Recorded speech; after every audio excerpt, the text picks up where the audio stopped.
Welcome back everybody, Boyd here with you again. I'm working a little bit further along on our moon bus build here, and I'm out here on a Sunday working on the base, and I've been making some good progress on it. You can see this little shadow box kind of thing that I showed you guys I bought at Hobby Lobby the other day.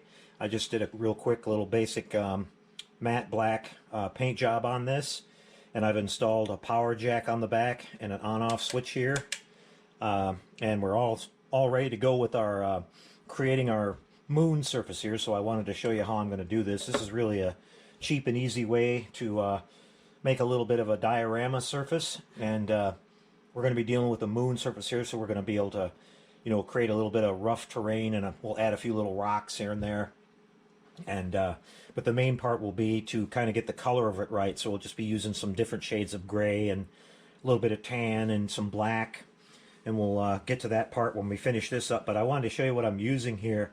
This is some stuff that I get at Home Depot. This is some Easy Sand joint compound. It's basically a plaster.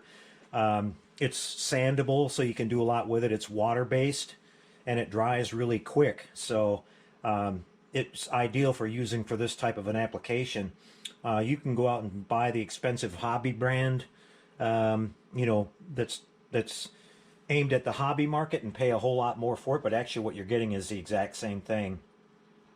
So what we're going to start out doing here is I want to have like a little false top on this. We want to have our edges kind of nice and clean. So I'm going to take some masking tape here, and I chose this size because we have a certain distance here between the edges of my switch and everything, and I wanted to have so much distance for the depth of this whole thing. Now what you want to do is you don't want to put this stuff on, this plaster, you don't want to put it on too thick. So what I'm going to do is I'm just going to lay down some tape here, and I'm going to go right up to my my edges of my switch and my jack there, just kind of looking at it with the light coming through the tape, like how deep this is going to be. And I think that's just about right. So I'm just going to keep going all the way around. We don't have to make that perfect. I'm just going to make like a little wall all the way around here. Just make sure we have it standing up tall enough. Okay, get that stuck down on there real good, and we're just going to work our way around the entire outside edge here. I've got it sitting on this little turntable, which makes it kind of wobbly for me, but I'm doing that because I want to be able to spin it around when I start doing my sculpture work on the plaster. So I want a little bit of a, I don't want a perfectly smooth surface. I want to add a little bit of character to it, so that when we light it and everything and take photographs of it later, it'll create some shadows and things like that. Okay, so I'm just coming around the corner here. I'm going to connect back up right here.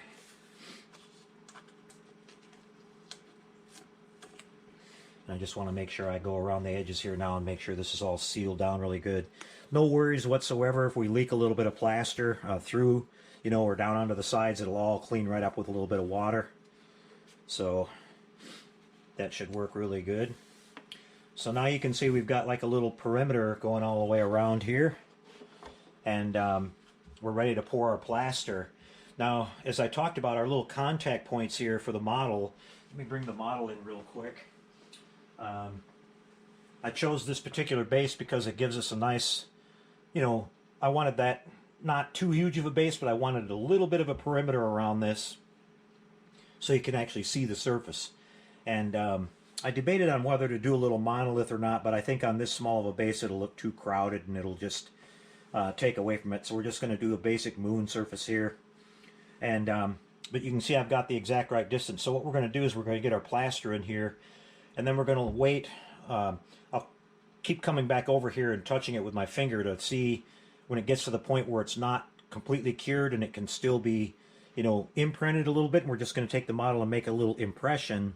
I don't want to smash it all the way down, and you know, I don't want the model to look like it's buried in the moon dust. I just want it to be sitting on top, but I just want to make a little impression on there, so that we know where to put the model. It'll have its own little kind of permanent parking spot, and it'll make it a little impression here where I've got these contacts on the bottom, and I'll know exactly where to put my two holes drilled through to connect my wiring, and we'll have power going to the model, and it'll kind of self-align itself every time you put it on there. I'm going to get this way out of the way so we don't have anything happen to that. So let's mix up our plaster here. Now, this just kind of takes a feel for getting used to it. I can't tell you an exact mix ratio or anything like that. I'll just basically put like half or maybe 3/4 in this cup here. Let me do that off to the side because it's probably going to be a little bit messy. We don't want to get that all over the top of our bench here. I'll pour a little bit in this.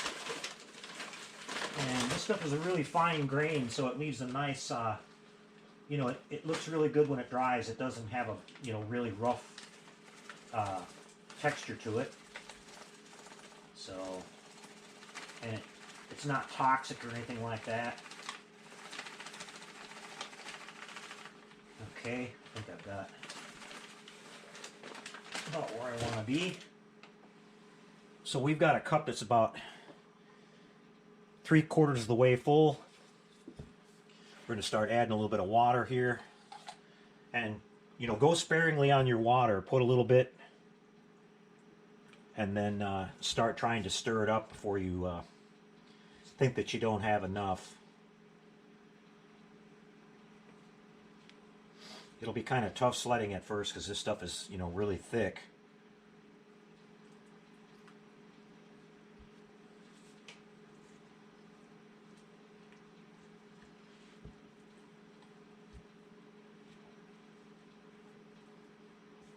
Just kind of checking out how far it's dropping down there, so I think we'll be all right.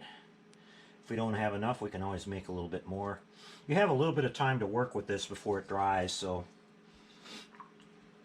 those of you guys out there that might do a little drywall work will be really familiar with this stuff. There we go, we're starting to get some viscosity in there now.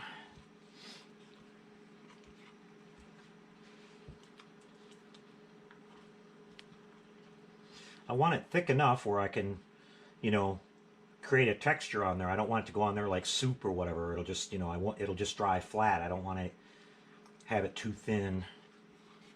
A few lumps in it here and there is actually a good thing in this case because we want to create sort of a, you know, a little bit of a rough texture, but not too rough. Okay, it's coming around real good. Just getting all the big chunks broken down.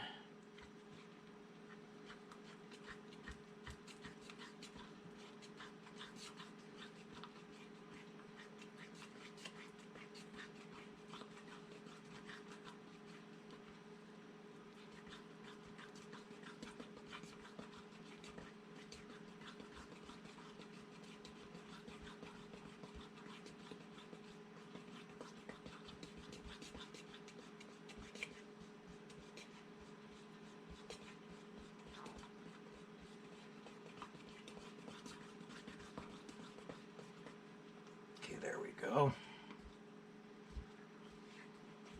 I think I'm going to put just a dash more water.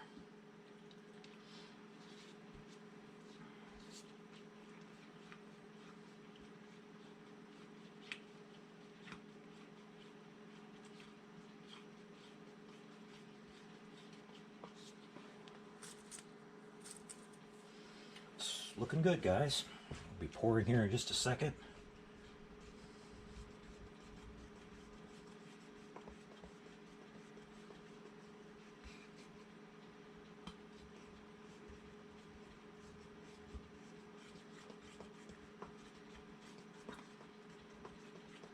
Okay, get my chunky stuff up broken off of the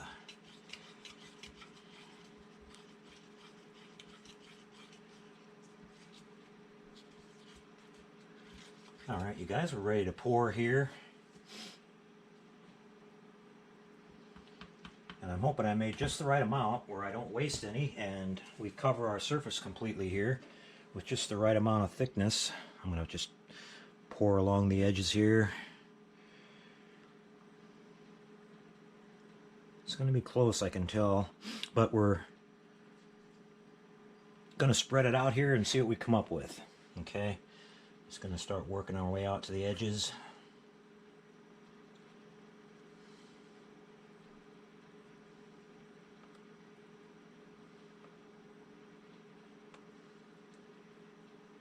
And you can see I purposely left a few little lumps in this stuff.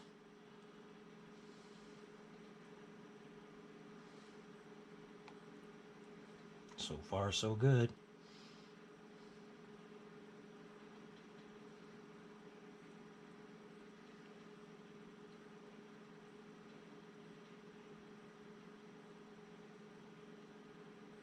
Don't want this to be too thick, you know. If you want to build it up thicker, you can, but do it in layers, because if you do it too thick initially, it's gonna take forever for it to dry, and it'll probably get cracks in it too. This isn't made to do like really thick work. It's just a joint compound, so it's almost like you can, for drywalling, it's almost like a imperfection filler, like orange spot putty is for body work. Okay, we're looking good here, guys. I think we made the exact right amount there. Got lucky. Just kind of getting over to my edges here, making sure we're nice and even all the way around.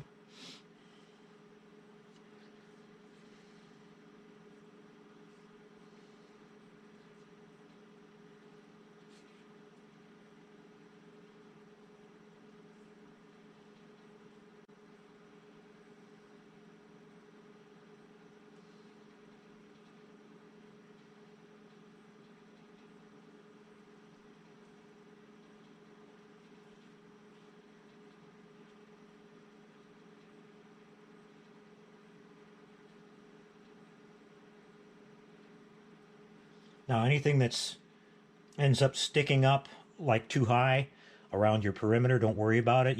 This stuff is sandable, so you can sand that down when it's once you pull your tape off, and level that right out to where you like it.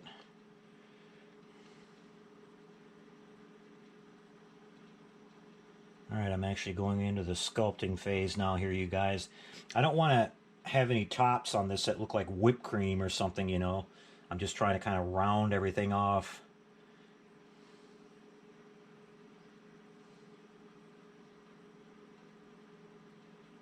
Or no, you know, natural looking. Leave everything natural looking and no straight lines or anything like that.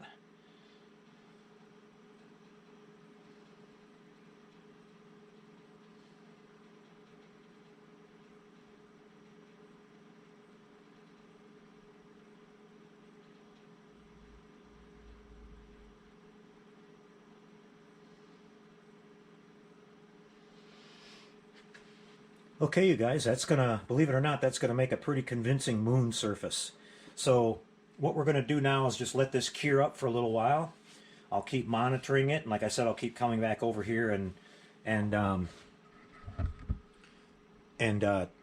testing it, and until I get my oh geez, I realized it was just off camera there a little bit. Hopefully you guys could see part of it, but anyway, you can see the surface now. Maybe if I turn this overhead light off, you can see a little bit of the texture that's on there a little bit better, and it's not totally washed out.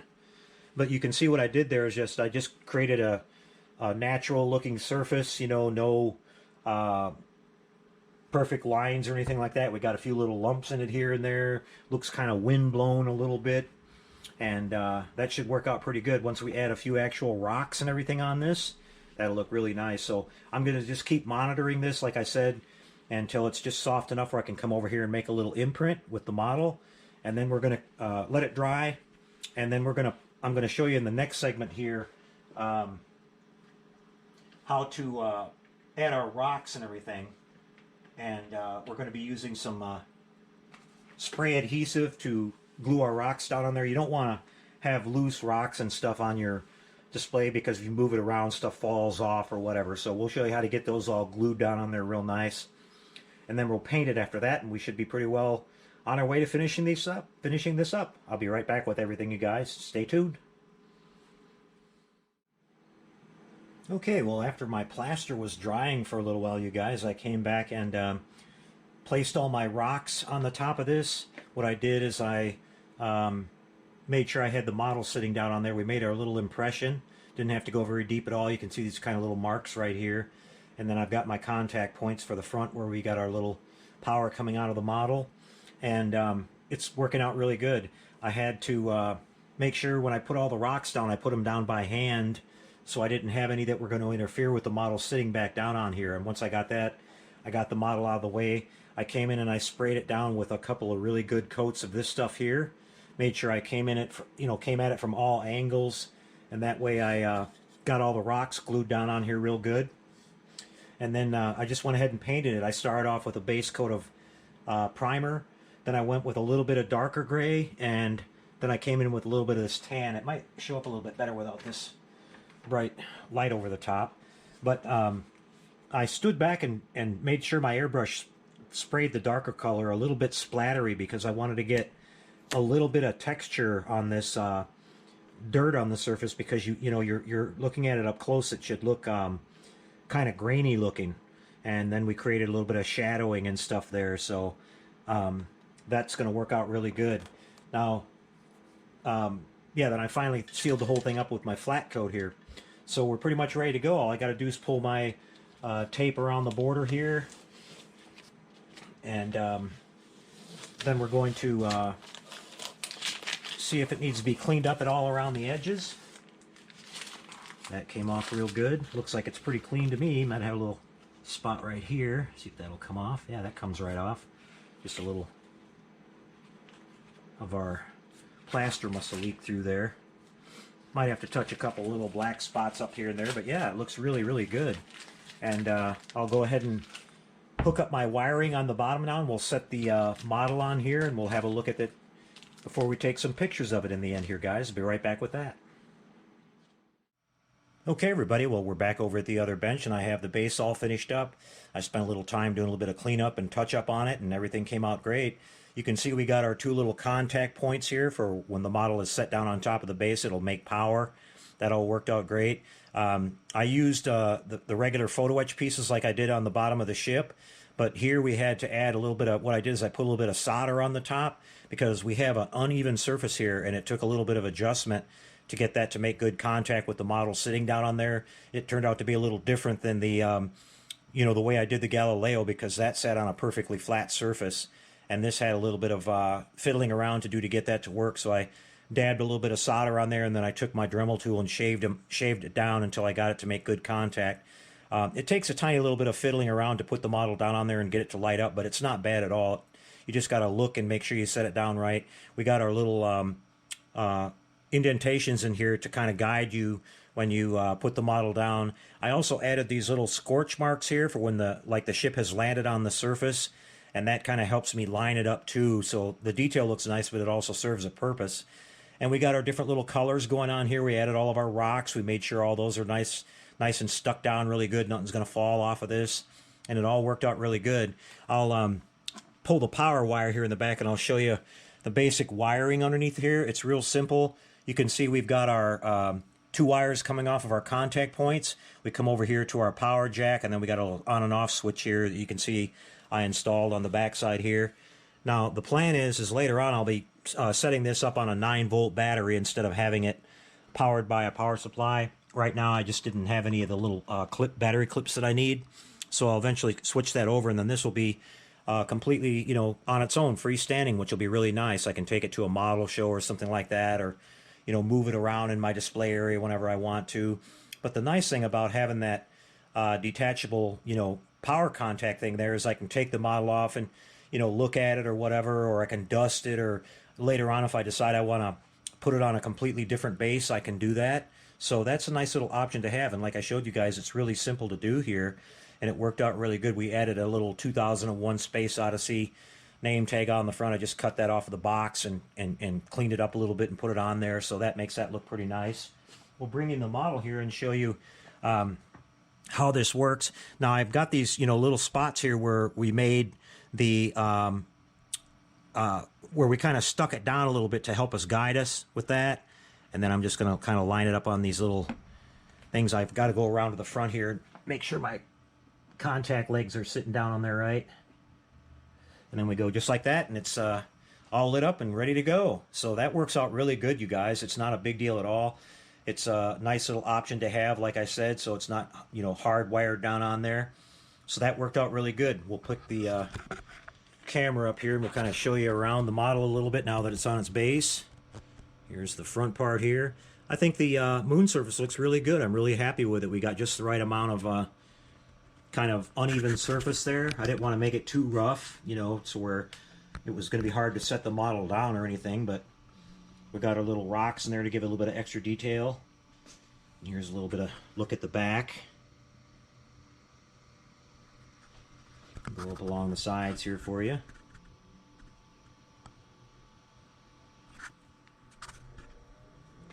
Yeah, this worked out really good. I'm really happy with everything, and hopefully you guys will give this a try. You know, it's not hard at all. I really enjoyed working with the plaster. That was really easy to do. I'll probably be using something like that in the future for who knows what kind of a diorama. It's a really inexpensive material, and you can basically do whatever you want with it. The trick to it is to keep it kind of thin and not make it really thick, but you could even do water this way. You could shape all your water and everything like some waves, and then you could seal over it and paint it with some blue and then put some clear, you know, some really good like automotive 2K clear on there, and I think it would look pretty convincing. So there you have it, you guys. That's our little project wrap up for the our moon bus here.